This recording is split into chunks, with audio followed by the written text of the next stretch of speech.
Assalamualaikum warahmatullahi wabarakatuh. Sudahkah menanam hari ini?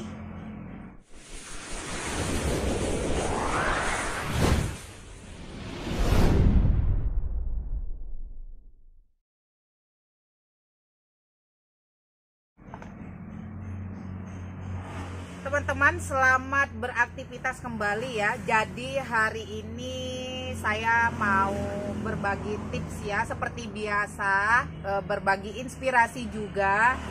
Nah, hari ini saya mau memperlihatkan terlebih dahulu keadaan atau kondisi tanaman hias saya. Nah, hari ini spesial untuk keladi. Nah, ini kurang lebih seperti ini setelah ditinggal kurang lebih 1 bulan ya, saya mudik, saya pulang ke Lampung. Nah, jadi ini ada sebagian atau ada beberapa yang memang kurang bagus ya, atau pertumbuhannya jadi terhambat. Nah, di sini saya sedikit menjelaskan pertumbuhannya itu terhambat karena kurangnya suplai air dan juga kurangnya pupuk ya. Jadi ibaratnya kalau kita manusia itu kurang makan. Nah, ini ada sebagian yang memang yang tempatnya pendek ya, atau tempat tatakannya yang seperti ini pendek atau kecil, jadi airnya itu nggak banyak, jadi dia sedikit mengering seperti ini. Nah, kurang lebih seperti ini, mengering ya, bagian daun-daunnya juga mengering sehingga pertumbuhannya lambat atau kurang cepat pembesarannya. Dan untuk saran untuk teman-teman yang mau ditinggal mudik, ini bisa menggunakan pot yang seperti ini. Ini air atau tatakannya itu lumayan besar sehingga kisaran 1 bulan itu masih aman ya, ini masih bagus. Nah, ini karena penampungan air atau tempat tatakan airnya itu lumayan besar, jadi suplai airnya cukup. Nah, untuk yang tatakan-tatakan ceper seperti ini agak terbilang kurang atau kerdil. Nah, yang seperti teman-teman lihat ya, ini lumayan kerdil. Selain dari memang kurangnya suplai air, ini juga karena wadahnya terlalu kecil ya. Wadahnya terlalu kecil sehingga dia menghambat pertumbuhan. Nah, jadi kali ini saya mau fokus ke bagaimana cara perawatannya atau bagaimana cara teknis pemupukannya. Nah, ini sebelum kita nanti masuk ke waktu pemupukannya, ini saya mau terlebih dahulu buang ya. Buang bagian daun-daun yang mengering atau bagian daun-daun yang kuning seperti ini. Saya buang, dan juga daun yang sudah tidak tegak seperti ini saya buang seperti ini ya. Buang, bisa menggunakan gunting atau bisa juga menggunakan tangan seperti ini. Nah, ini kenapa saya kurangi dulu daunnya, karena ini sudah tua, jadi biar nanti dia fokus ke pertumbuhan daun-daun barunya. Nah, ini sebetulnya udah layak dipindah atau sudah layak ditaruh di pot yang agak besar. Namun ini sebelum kita pindah ke pot yang agak besar, ini nanti akan saya adakan promo terlebih dahulu. Jadi nanti untuk pemakingan pakai pot yang kecil seperti ini bisa muat 6 sampai dengan 8 1 kilonya. Jadi sengaja nanti ada sebagian yang kita nanti promokan tidak kita pindah. Nah, untuk yang kita akan pindah ini usahakan untuk kita beri nutrisi terlebih dahulu atau kita semprot dengan pupuk penyubur dulu. Nah, ini untuk pengurangan daunnya bisa digunting seperti yang tadi ya. Nah, bisa hanya dengan dipotong seperti ini, bisa juga kita ambil atau kita buang dari bagian bawahnya seperti ini. Nah, untuk teknis yang pembuangan yang dari bawah, dari pelepah yang seperti ini juga nantinya bisa mempercepat atau merangsang tumbuhnya tunas atau anakan ya.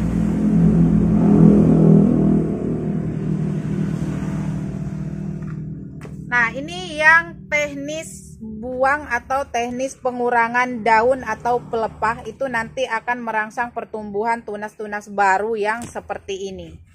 Nah ini ya cara, salah satu teknis atau cara perbanyaknya nanti atau cara percepatan tumbuh anakan. Nah ini udah sebagian atau udah beberapa jenis yang sudah saya kurangin daunnya seperti ini. Nah ini udah akarnya udah keluar ya, udah layak untuk kita pindah. Setelah kita kurangin daunnya, setelah kita buangi daun-daun yang kering seperti ininya, kita masuk ke tahap penyemprotan atau tahap pemupukan.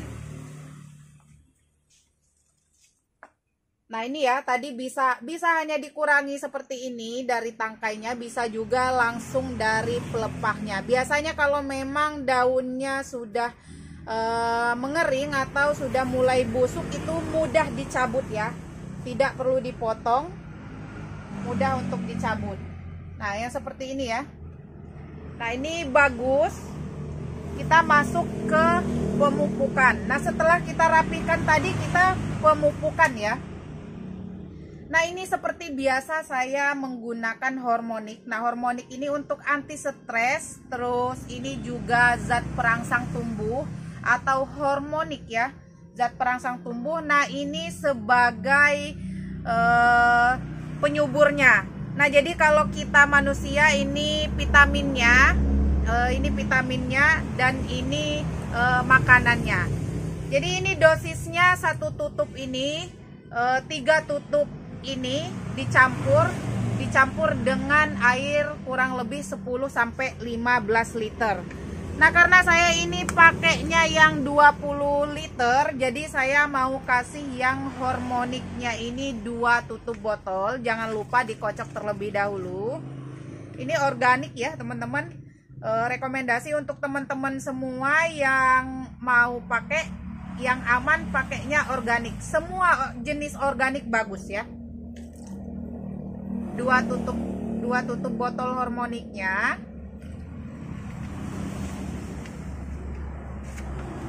Terus yang ini saya pakai 6 tutup.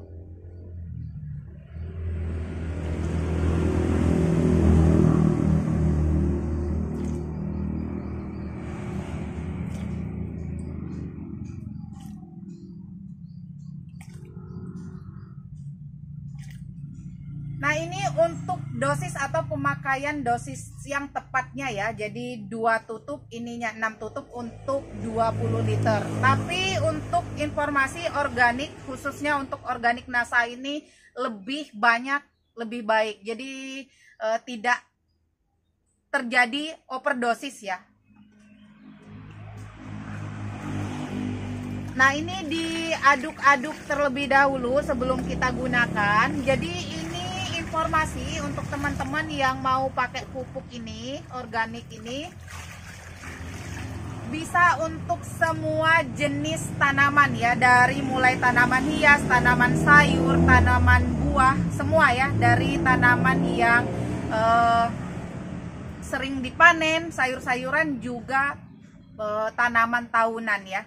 Nah ini jadi biar untuk memudahkan kita untuk penyemprotan, bisa menggunakan tangki. Kalau nggak punya tangki, seperti biasa saya gunakan botol seperti ini yang kurang lebih 2 liter. Jadi tinggal nanti kita sesuaikan dengan pemakaian, kita tinggal ambil ketika kita mau pakai ya. Nah ini saya gunakan teko, jadi biar memudahkan nanti untuk menuangkan ke botol ya. Ini untuk teman-teman yang mau melakukan pemupukan atau penyemprotan pupuk penyubur, ini usahakan yang jenis semprot atau jenis spray dilakukan pada pagi hari ya, saat stomata daun terbuka ya.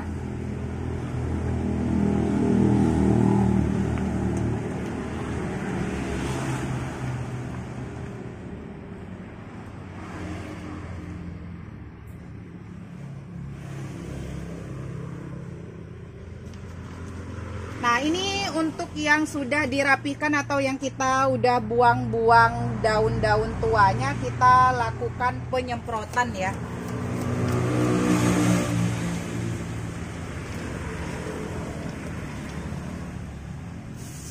Nah, seperti ini.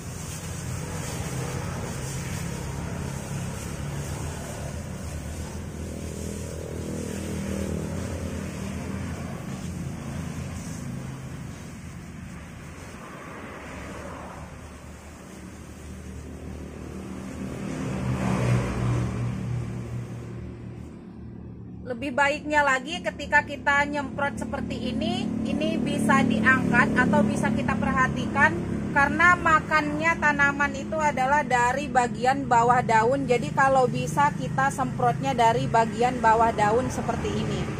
Tapi ketika memang kita agak kesulitan untuk ukuran-ukuran jenis tanaman yang besar, bisa dispray dari bagian bawah. Teknisnya semprot dari bawah ke atas. Nah, untuk pemupukan medianya juga bisa ya, karena ini otomatis ketika kita spray seperti ini nanti akan jatuh ke bawah, nanti air yang kita spray ke bagian tanamannya.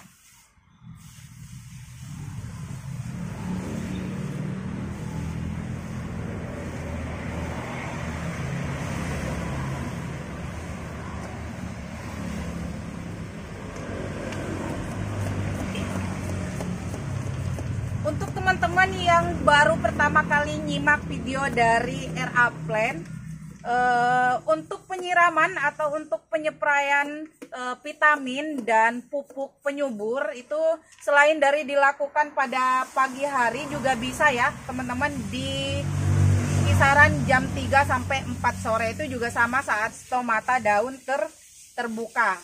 Nah, untuk dosis atau untuk jangka waktu ya, kapan saat yang tepat untuk memupukannya itu, kalau saya untuk organik ini sekali seminggu lebih baik, tapi kalau misalkan mau 2 minggu sekali juga nggak apa-apa. Semakin sering itu semakin baik.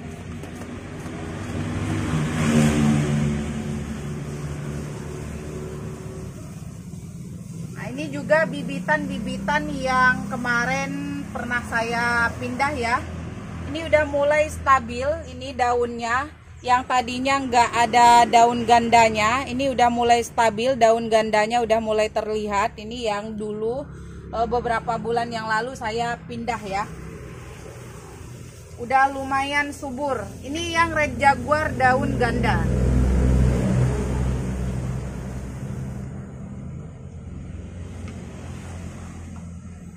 Nah, oke teman-teman, karena nggak mungkin kalau mau saya videokan penyemprotan semuanya, jadi kilas seperti itu kurang lebih teknis penyemprotannya atau dosis pemakaiannya dan teknis perawatannya. Nah, ini di next video nanti berhubung, karena ini ada sebagian yang mungkin karena terlalu lama tidak kita berikan pencegahan insektisida ya, atau pencegahan hama. Jadi ini nanti di next video akan saya lakukan penyemprotan insektisida atau untuk pencegahan hama ya, lebih tepatnya untuk mencegah hama datang kembali ya. Nah, ini salah satu informasi tambahan, salah satu penyebab dari keladi susah tumbuh atau susah rumpun, susah rimbun itu adalah penyebab karena terserangnya kutu-kutu putih atau kutu-kutu pada bagian pelepah keladi ya. Jadi nanti di next video insya Allah saya usahakan secepatnya juga nanti akan saya berikan tutorial atau teknis penyemprotan pencegahan hama ya. Dan nanti untuk pencegahan hamanya juga nanti akan saya kasih tahu apa yang saya pakai, dan dosis-dosisnya juga nanti saya akan beritahukan kepada teman-teman semua, khususnya yang pecinta keladi. Nah, untuk yang bukan pecinta keladi juga bisa, karena ini untuk semua jenis tanaman seperti yang saya jelaskan tadi. Oke teman-teman, saya setelah ini mau lanjut ya, spray dan lanjut perawatannya. Semoga video saya hari ini bermanfaat dan salam praktek. Apabila ada kata-kata saya yang kurang berkenan di hati teman-teman semua, saya ucapkan mohon maaf yang sebesar-besarnya. Akhir kata, wabillahi taufiq wal hidayah. Wassalamualaikum warahmatullahi wabarakatuh. Salam bercocok tanam.